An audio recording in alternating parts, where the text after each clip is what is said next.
Avec dans Punchline sur CNews et sur Europe 1, toujours avec Louis de Ragnel, chef du service politique, et Éric Revel, journaliste. On accueille Sébastien Chenu, vice-président du Rassemblement national. Bonsoir à vous. Bonsoir. On va évoquer l'actualité avec vous. Peut-être commençons par Marseille. Ce qui se passe à Marseille est proprement hallucinant. Des habitants de la résidence des Campanules se sont mobilisés depuis plusieurs jours contre l'installation de dealers dans le hall d'immeubles.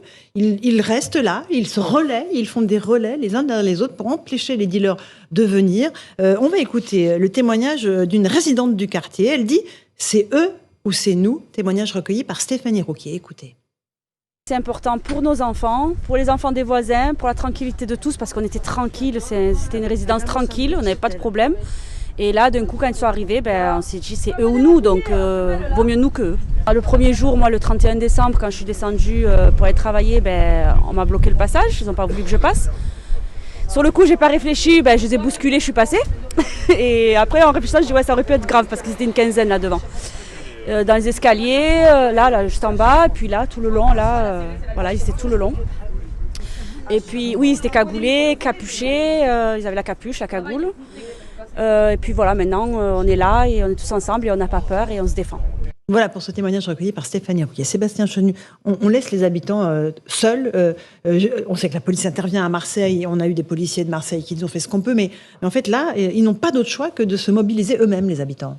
Ouais, mais moi je veux leur adresser un message de soutien à ces habitants qui subissent l'affaissement de l'autorité de l'État. La réalité, c'est ça. Ils subissent, puis un message de soutien aussi aux forces de l'ordre qui essayent de faire ce qu'elles peuvent. Est-ce que c'est nouveau tout ça ? Non, c'est pas nouveau, bien sûr. Est-ce qu'on en parle pour la première fois ? Non, évidemment. Est-ce que ça revient ? Oui, tout le temps. Est-ce que Gérald Darmanin nous a baratiné quand il nous a dit il n'y aura plus un point de deal en France, je vais tous les faire fermer ? Oui, bien sûr. Il y en a 160 à Marseille, nous disait le policier. Donc, en réalité, moi, quand j'entends ce que disent ces habitants, je suis scandalisé.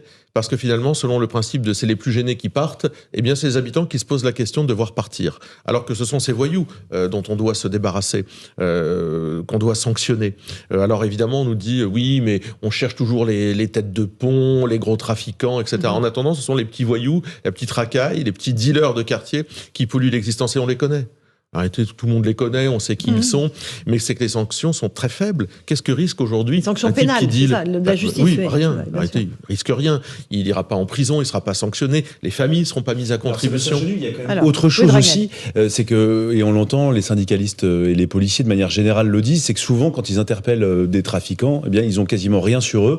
Et du coup, il y a quand même un problème, c'est-à-dire que oui, il y a un problème d'application des peines.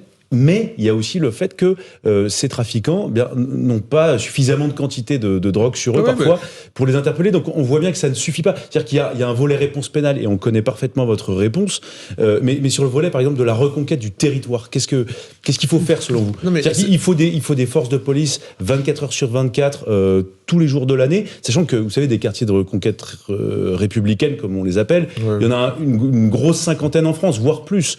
Comment est-ce qu'on fait ? C'est-à-dire qu'aujourd'hui, il faut recruter plus de policiers pour faire ça. Il faut jouer sur tous les leviers. Il faut jouer sur tous les leviers.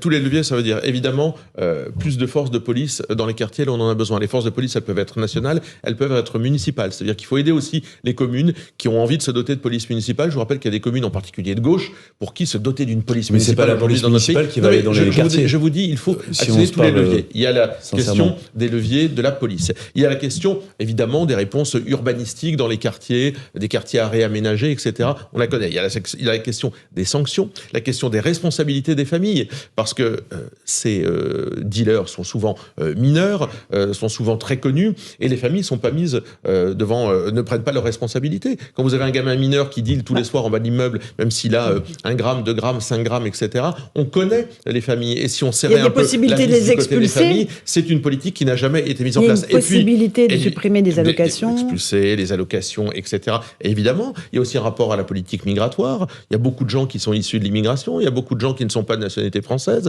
Débarrassons-nous de tous ces petits voyous qui polluent la vie des braves gens qui sont souvent des gens modestes. Oui. Parce que c'est pas évidemment avenue Foch à Paris qu'on est perturbé par le deal dans les halls d'immeubles puisque tout est archi sécurisé. Ce sont les gens modestes. On a parfois l'impression que tout a été un peu tenté. Il y a eu Karcher, on nous a promis des nettoyages. Non, mais en fait, alors c'est quoi ? Mais pour beaucoup de Français, ce que vous dites, on a l'impression de l'avoir entendu aussi déjà une dizaine de fois. Mais je crois pas du tout que tout a été tenté. Je vous parlais de la responsabilisation des familles. C'est une politique qu'on n'a jamais tentée. Parce que idéologiquement, dans notre pays, on ne veut pas supprimer ou mettre sous tutelle, même de façon partielle, les allocations familiales. On ne veut pas, finalement, responsabiliser des parents qui, eux, ne sont plus responsables de leur gamin. Ça, on ne l'a jamais tenté, par exemple. C'est un des leviers. Vous le proposez, il n'y a pas une seule réponse. Oui, nous le proposons. Abaisser la majorité pénale. Il y a tout un dispositif, toute une série de dispositifs à mettre en place, des choses innovantes. Regardons aussi ce qui se fait un petit peu à l'étranger. On n'est pas les seuls à être touchés par ça. Mais la problématique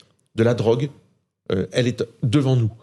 C'est une problématique qui touche évidemment les quartiers urbains, on en a parlé, qui touche aussi, moi j'en suis le témoin, beaucoup de campagnes et de secteurs ruraux. Donc la problématique de la drogue, elle est devant nous. Si on considère que, comme certains le disent, il faut dépénaliser, il faut banaliser, etc., on va droit dans le mur. Je pense qu'au contraire, il faut plus de sévérité, y compris vers ceux qui consomment. Et c'est mon dernier point, parce qu'il y a ceux qui dealent, mais ils ont des clients aussi en face. Donc eux aussi, il faut les taper très fort. Juste une dernière question, parce qu'on a entendu ces témoignages à Marseille. Le bailleur social de cet immeuble vient d'annoncer qu'il y aurait des agents de sécurité mis en place dès demain, 24 heures sur 24. Il faut donc qu'on s'organise quasiment en milice pour que... pas des milices, c'est exagéré, mais entre habitants pour que les pouvoirs publics réagissent. Il faut bien pallier au manque d'autorité de l'État, son affaissement, son incapacité à rétablir l'ordre, à faire en sorte que les gens puissent entrer chez eux. Vous savez ce que c'est pour des gens de rentrer dans un hall d'immeuble qui est occupé par des dealers. Chaque jour, c'est baisser la tête, c'est enjamber des gens. Donc le bailleur va mettre des vigiles. C'est une réponse probablement ponctuelle, parce que tout ça va se déplacer évidemment, mais il n'y a pas de politique publique. Donc vous incitez les gens à aller dans la rue. Vous incitez les gens à aller dans la rue, du coup, pour. Mais j'incite les gens de faire justement à crier leur désarroi, à attirer l'attention des pouvoirs publics. Bien entendu, ce qu'ils vivent est inadmissible. Je voulais vous poser une petite question parce que Laurence Ferrari a je sens que vous êtes désagréable, Éric. Mais pas du tout. Si, je sais pas. Allez-y, Éric, allez-y, posez votre question. Elle a employé un mot qui me semble extrêmement légitime, qui est le mot de milice privée. Je ne vais pas m'adresser au leader l'un des leaders du RN, mais aux citoyens. En fait, là, c'est une première étape pour moi. C'est-à-dire des gens qui occupent, ils ont des porte-voix, ils essaient de faire fuir les dealers des halls des immeubles. Mais l'étape suivante, qui devrait inquiéter le citoyen que vous êtes, politiquement à part, c'est est-ce que demain, des milices privées ne vont pas s'armer, ils ne vont pas aller au contact de dealers, et donc on va assister à des scènes absolument épouvantables. Vous avez raison, et moi je veux pas de ça pour mon pays.